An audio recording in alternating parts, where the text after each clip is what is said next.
உலகம் முழுவதும் வாழக்கூடிய குபேரன் டிவி நேயர்கள் அனைவருக்கும் உங்கள் தாம்பரம் ஸ்ரீ வாராகி ஈசநேசன் சுவாமியினுடைய நல்லாசிகள், வாழ்த்துக்கள். ஜெய் வாராகி, ஜெய் ஜெய் வாராகி. அன்பு நேயர்களே, ஒரு முக்கியமான தலைப்பை எடுத்து, ஒரு பக்கம் புதிய தமிழ் வருஷப்பிறப்பு பிறக்குது. புதிய தமிழ் வருடம், தமிழ் வருஷப்பிறப்பு பிறகு. புதிய வருஷப்பிறப்பு பிறக்கும் போது அன்னைக்கு தான் பஞ்சாங்க படலம்னு ஒன்று படிப்பாங்க. அப்போ அந்த புதிய பஞ்சாங்கத்தில் என்னெல்லாம் கிரக அமைப்புகள் இருக்கு, அந்த கிரகத்துடைய சாரங்கள் என்னென்ன இருக்கு, எந்தெந்த மாதம் எந்தெந்த கிரகம் உச்சம் அடையுது, வக்ரம் அடையுது, வக்ர நிவர்த்தி அடையுது, அஸ்தங்கம் அடையுது, எந்த பக்கம் கிழக்கு திசையில் உதிக்குதா, மேற்கு திசையில் அஸ்தங்கமாகுதா, இது எல்லாவற்றையும் தீர்மானிக்கக்கூடியது தமிழ் புத்தாண்டு தான். அதே போல இந்த தமிழ் புத்தாண்டுலேருந்து ஒரு 10 நாள் தள்ளி மிகப்பெரிய மாற்றம், குரு பெயர்ச்சி நடக்குது. இப்போ அதுலேருந்து ஒரு மாதம் தள்ளி சனியுடைய வக்ரம் ஆரம்பிக்குது. அப்போ இந்த 3 பெயர்ச்சிகளையும் உள்ளடக்கி, குறிப்பாக இந்த தமிழ் புத்தாண்டு மற்றும் குரு பெயர்ச்சி, இந்த இரண்டும் சேர்த்து தமிழ் புத்தாண்டு ராசிக்கும் தனியாக நம்ம ராசி பலன்கள் சொல்லியிருக்கிறோம், குரு பெயர்ச்சிக்கும் நம்ம தனியாக ராசி பலன் சொல்லியிருக்கிறோம். ஒவ்வொரு ராசிக்கும் 12 வீடியோ தனியாக போட்டிருக்கிறோம். இது இல்லாமல் இந்த தமிழ் புத்தாண்டாலும் அந்த கிரக அமைப்புகள், கிரக மாற்றங்கள் மற்றும் இந்த வருஷம் முழுவதும் நாம சொல்லக்கூடியது 2025 மே மாதம் வரையிலும் பொருந்தும். அப்போ இந்த ஒரு வருட தமிழ் புத்தாண்டு, ஒரு வருட குரு பெயர், இந்த இரண்டையும் சேர்த்தால் அடுத்த ஒரு வருட காலம் உங்களுக்கு எப்படி இருக்கும் அப்படிங்கிறது தான் இந்த பதிவின் நோக்கம். அப்போ இது ஷார்ட் பீரியட் இல்லைங்க, ஒரு லாங் பீரியட். அடுத்த ஒரு வருஷம் உங்களுக்கு எப்படி இருக்கணும்னு நீங்க தெரிஞ்சுக்கணுமா, கண்டிப்பா ஸ்கிப் பண்ணாம இந்த வீடியோவை பார்க்கணும். தமிழ் வருஷ பிறப்பை பொறுத்தவரையிலே மிக சிறப்பான முறையில் கிரக மாற்றங்கள் எல்லாம் அற்புதமா அமைஞ்சிருக்கு. காலபுருஷனுக்கு 2வது வீட்டிலே இருக்கக்கூடிய குரு பகவான், அதுவும் சுக்கிரனுடைய வீட்டில் இருக்கக்கூடிய குரு பகவான், அற்புதமான யோகம். நல்ல பொருளாதார வளர்ச்சி இருக்கும். நாட்டில் பொறுத்தவரையிலும் உலகத்திற்கே கூட நல்ல பொருளாதார வளர்ச்சிகள் இருக்கும், பண கஷ்டங்கள் இருக்காது. இப்போ நிறைய மேலை நாடுகளில் பார்ப்போமே ஆனால் பண கஷ்டங்கள் இருக்கு, பொருளாதார மாற்றங்கள் இருக்கு, அதனால பொருளாதார இழப்புகள் இருக்கு. இதெல்லாம் வச்சு பார்க்கின்ற பொழுது அங்கே என்ன நடக்குதுன்னா,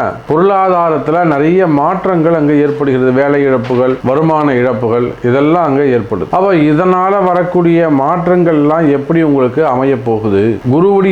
குரு பகவான் சுக்கிரனுடைய வீட்டில், அதுவும் காலபுருஷனுக்கு 2வது வீட்டில் அமைந்திருக்கிறார். உலக பொருளாதாரம் சிறப்பானதாக இருக்கும். அதே போல தங்கத்தின் விலை பல மடங்கு உயரும். எனக்கு தெரிஞ்சு 2025க்குள்ள 10,000 ரூபாயை கூட தங்கத்தின் விலை தொடுவதற்கு வாய்ப்புகள் உண்டு. ஏன்னா குரு வீட்டில் நிற்கக்கூடிய, சுக்கிரன் வீட்டில் நிற்கக்கூடிய குரு பகவான், குரு சுக்கிரன் அங்க காம்பினேஷன் ஏற்படுது. அப்போ தங்கத்தின் விலை அடுத்த ஒரு வருட காலத்திலே 10,000 ரூபாயை தொடுவதற்கு கூட வாய்ப்புகள் உண்டு.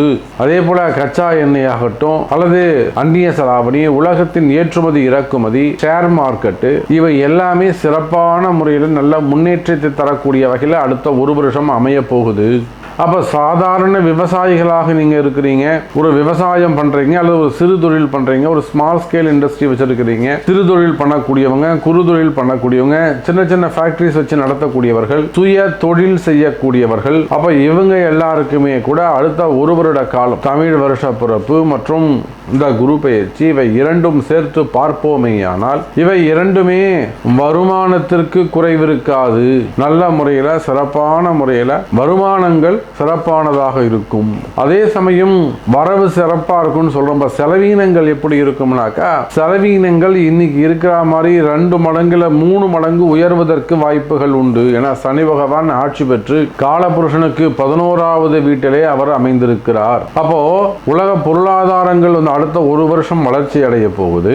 அதே சமயம் செலவுன்னு பாத்தீங்கன்னாக்கா 2 மடங்கு அதிகரிக்கும். அப்போ ஒரு பக்கம் பொருளாதார வளர்ச்சி, குடும்ப வளர்ச்சி, சேமிப்புலாம் கூடும். இன்னொரு பக்கம் பார்த்தீங்கன்னா செலவீனங்கள் அதிகரிக்கும்.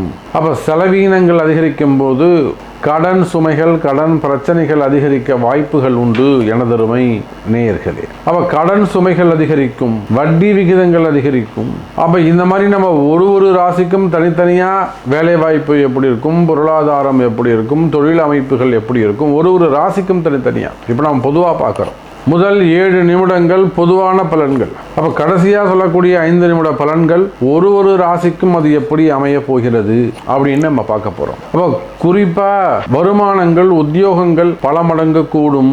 அரசியல் மாற்றங்கள் எதுவும் நிகழாது. ஆனால் குறிப்பிட்ட அரசியல் தலைவர்களின் உயிருக்கு ஆபத்து உள்ளது. குறிப்பிட்ட அரசியல் தலைவர்களின் ஆயுள் பங்கங்களுக்கு வாய்ப்பு உள்ளது.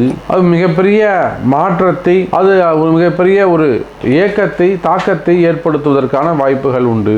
உலக அளவில் நடக்கக்கூடிய அந்த போர் பதற்றங்கள் எல்லாம் குறைவதற்கு வாய்ப்புகள் உண்டு. ரஷ்யா போராகட்டும், அல்லது இஸ்ரேல் போராகட்டும், உக்ரைன், இந்த போர் பதற்றங்கள் எல்லாம் குறைவதற்கு வாய்ப்புகள் உண்டு. குறிப்பா நம்முடைய இந்திய நாட்டின் பெருமை இன்னும் வளர்ச்சி அடையும். உலக நாடுகளில் நம்முடைய பாரத தேசத்தின் முன்னேற்றம் அதிக முக்கிய பங்கு வகிக்கும். இனிமே அடுத்து பார்க்கக்கூடிய செய்திகள் எல்லாம் உங்க குறிப்பிட்ட ராசிக்கு எப்படி இருக்குன்னு பார்க்கலாம். வாருங்கள். அன்பார்ந்த தனுசு ராசி நேயர்களே, தனுசு ராசி நேயர்களே, இந்த ஒரு வருட காலம் தனுசு ராசியை பொறுத்தவரையிலே ராசிக்கு 6லே குரு பகவான், ராசிக்கு 3வது வீட்டில் சனி பகவான், 4லே ராகு, 10லே கேது. கால நேரங்கள் சுமாராக இருக்கின்றன. நான் சிம்ம ராசிக்கு பிறகு, துலாம் ராசிக்கு பிறகு ஒரு எச்சரிக்கை ராசி அப்படின்னு சொல்லணும்னு சொன்னாக்கா நிச்சயமாக அது தனுசு ராசியை நாம் சொல்லலாம். நிச்சயமாக தனுசு ராசி நேயர்களே, இப்போதான் கொஞ்சமாக நீங்கள் டெவலப் ஆகி வரக்கூடிய காலம், வளர்ச்சி அடைந்து வரக்கூடிய காலம். கொஞ்சம் வீண் செலவாயிட்டு இருக்கும், கொஞ்சம் பணங்காசு ஏமாந்துருப்பீங்க, கொஞ்சம் அடுத்தவங்களை நம்பி ஏமாந்துருப்பீங்க, அடுத்தவங்க வேலையில் நம்பி ஏமாந்துருப்பீங்க. சரியான வேலைக்கான நபர்கள் உங்களுக்கு அமைஞ்சிருக்க மாட்டாங்க. இப்படி பல கஷ்டங்கள் உங்களுக்கு இருந்தாலுமே கூட எனதருமை தனுசு ராசி நேயர்களே, அடுத்த ஒரு வருஷ காலம் கொஞ்சம் எச்சரிக்கையான காலமாக அமைகிறது. எல்லா இடத்திலும் நீங்கள் கவனமாக தான் இருக்கணும். என்னிடத்துல எல்லா வசதி வாய்ப்புகளும் இருக்குது சாமி, என் இடத்துல எல்லா அதிகாரமும் இருக்குது சாமி, எனக்கு மாதம் 4 லட்ச ரூபா வாடகையே வருது, நான் எனக்கு அங்கே ரெசார்ட் இருக்குது, இங்கே ரூம் இருக்குது, நீங்கள் கூட வாங்க சாமி தங்குங்க சாமி, இப்படிலாம் சொல்லக்கூடிய தனுசு ராசினியர்களை நான் பார்த்துருக்கோம். ஒரு மிகப்பெரிய விசுவாசி, ஒரு பக்தர்னே சொல்லலாம் அவர். சாமி நான் உங்கள் பதிவு ஒன்றா கூட மிஸ் பண்ண மாட்டான், அவ்வளோ அக்யூரேட்டாக நீங்கள் சொல்லுவீங்க சாமி, நீங்கள் வந்தால் வாங்க சாமியை தங்குங்க, நாங்கள் ஏற்காடில் தான் இருக்கோம், ரெசார்ட் வச்சுருக்க சாமி, உங்களுக்கு ஃப்ரீ, நீங்கள் எத்தனை 1 மாதம் கூட நீங்கள் தங்குங்க சாமி அப்படின்னு சொல்லுவார். அதே போல் மேட்டூர் அன்னூர் பல ஒரு பெரிய ஹோட்டல், அவங்களுக்கும் ஒரு சில பிரச்சனைகள் இருந்தது, நம்ம சரி பண்ணி கொடுத்தோம்.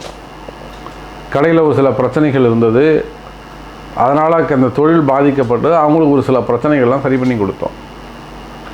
அப்போ இதை போல் உங்கள் இடத்துல எத்தனை அதிகாரங்கள் இருந்தாலும் என்ன, வருமானம், சிறப்பான வருமானம், நிலையான வருமானம், பயமில்லாத வருமானம், பணங்காசை பற்றிலாம் எனக்கு கவலையே இல்லை அப்படின்னு சொல்லக்கூடிய தனுசு ராசியாக நீங்கள் இருந்தாலும், நான் போவே வேணாம் சாமி, நான் லீஸுக்கு விட்டுட்டேன், அவன் எப்படியா போகிறேன், எனக்கு காசு கரெக்டாக வந்துடும், ஒரு கம்பெனியை வச்சு நடத்துறீங்க, லீஸுக்கு விட்டுத்துட்டீங்க, மாதமான எனக்கு 4 லட்ச ரூபா வந்துடும் சாமி, கவலை இல்லை எனக்கு, அப்படி சொல்லக்கூடிய தனுசு ராசியாக இருந்தாலும் எச்சரிக்கை தேவை. குறிப்பாக உடல்நிலை ஆரோக்கியத்தில் ரொம்ப அதிக அக்கறை தேவை. உடல்நிலை ஆரோக்கியத்தில் ரொம்ப எச்சரிக்கை தேவை. ஒரு மிடில் ஏஜில் இருக்கக்கூடியவங்க 40 வயசு, 45 வயசு, 50 வயசு, அதுபோல் மிடில் ஏஜில் இருக்கக்கூடியவர்களாக இருப்பீர்களே ஆனால் நிச்சயமாக எனதருமை தனுசு ராசி நேயர்களே கொஞ்சம் கவனத்தோடு இருப்பது சிறப்பு. அதே போல் ஒரு பிஸ்னஸ் பண்ணுறீங்க, தொழில் பண்ணுறீங்க, இல்லை கடை வச்சு நடத்துகிறீங்க, ஏதோ ஒரு தொழில் பண்ணிக்கிட்டு இருக்கீங்க, அப்போது ஒரு நிறுவனம் வச்சு நடத்துகிறீங்க, வேலை ஆட்களிடம் கவனமாக நடந்து கொள்ள வேண்டும். திருட்டு, பொய், புரட்டு எதுவும் இல்லாமல், களவு போகாமல், மெயினாக கேஷியரில் இருக்கக்கூடியவங்க தொடர்ந்து வாட்ச் பண்ணிக்கிட்டே இருக்கணும். தனுசு ராசிக்கு ரொம்ப முக்கியம் அது. அதே போல் இன்னொரு பக்கம் பார்த்திங்கன்னா வேலை வாய்ப்பு, வேலைக்கு போயிட்டுருக்கீங்க, வேலை செஞ்சுக்கிட்டு இருக்கீங்க, இந்த ஒரு வருஷம் எந்த வேலையும் மாறக்கூடாது. வேறு வேலைக்கு போகிறேன், புதிய வேலை தேட போகிறேன், ஜம்ப் பண்ண போகிறேன், ப்ரமோஷன் போகிறேன், அங்கே என்னை கூப்பிட்றாங்க, மலேசியாவில் கூப்பிட்டாங்க, சிங்கப்பூரில் கூப்பிட்டாங்கன்னு எங்கேயும் போகக்கூடாது. வேலையில் கவனம் தேவை. அதே போல் தனுசு ராசினியர்கள் தொழில் மாற்றங்கள் இப்போ கூடாது.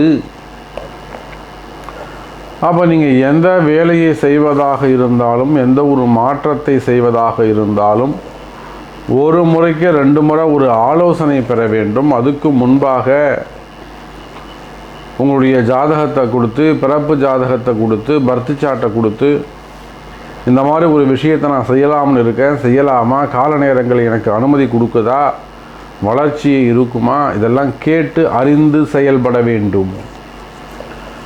அப்போ பொதுவாக நாம் சொல்ல வேண்டும் என்று சொன்னால், அடுத்த 1 வருட காலம் தனுசு ராசிக்கு எச்சரிக்கையான காலம், ஜாக்கிரதையாக இருக்க வேண்டும் தனுசு ராசி நேயர்களே. அப்போ நாம் எப்பயுமே உங்களுக்கு எல்லாருக்குமே தெரியும், இருப்பதை அப்படியே மறைக்காமல் உங்களுக்கு சொல்கிறது தான் அடியேனுடைய பழக்கம். ஏதோ அப்படி இருக்குது, ஆகான் இருக்குது, ஓகான் இருக்குது, பாக்கியங்கள் இருக்குது, கொடிக்கட்டி பறக்குதுன்னு சொல்கிறது பெரிய விஷயமே இல்லை. அந்த இடத்துல ஜோதிட உண்மையை சொல்ல, ஏன்னா அடுத்த 1 வருஷம் எதிர்காலத்தை நம்பி உட்காந்துட்ருப்பீங்க.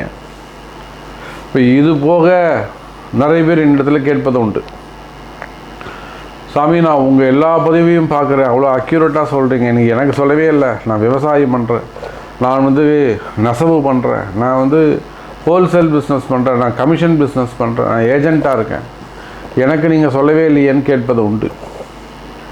அப்போ தனுசு ராசினியர்களை இன்னும் கூட உங்களுக்கு நிறைய கேள்விகள் இருக்கலாம்.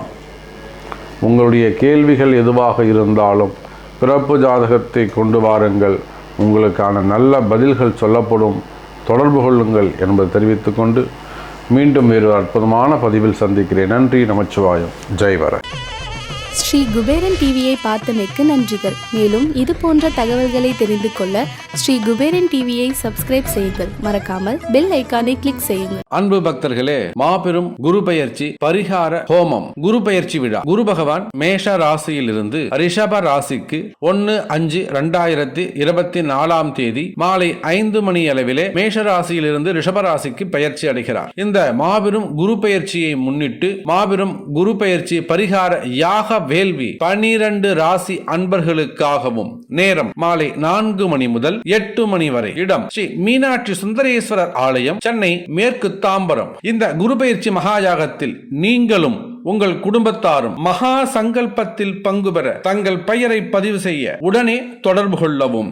இந்த குரு பெயர்ச்சி மகாயாகத்தில் பலன் பெறும் ராசிகள் கன்னி, விருச்சகம், மகரம். கட்டாயம் பரிகாரம் செய்ய வேண்டிய ராசிகள் மேஷம், ரிஷபம், மிதுனம், கடகம், சிம்மம், துலாம், தனுசு, கும்பம், மீனம். உலகம் முழுவதும் நீங்கள் எந்த இடத்தில் வசிப்பவர் ஆயினும் உங்களுக்காக விசேஷமாக 10,008 முறை மந்திர ஜபமும் 1008 முறை யாக வேள்விலே ஆகுர்த்தியாகவும் மிகவும் பக்தி ஸ்ரத்தையோடு உங்கள் தாம்பரம் ஸ்ரீ வாராகி ஈசனேசன் ஸ்ரீ வாராகி பீடம் சார்பாக இந்த குரு பெயர்ச்சி மகாயாகம் நடைபெறுகிறது. உங்களுடைய எல்லா கஷ்டங்களும் விலகுவதற்கும் வாழ்க்கையில் அடுத்த 1 வருடம் உங்களுக்கு சூப்பராக அமைந்திடவும் கட்டாயம் இந்த குரு பெயர்ச்சி யாகத்தில் கலந்து கொள்ளுங்கள். தொலைபேசி எண் 9710785025 7904373 216.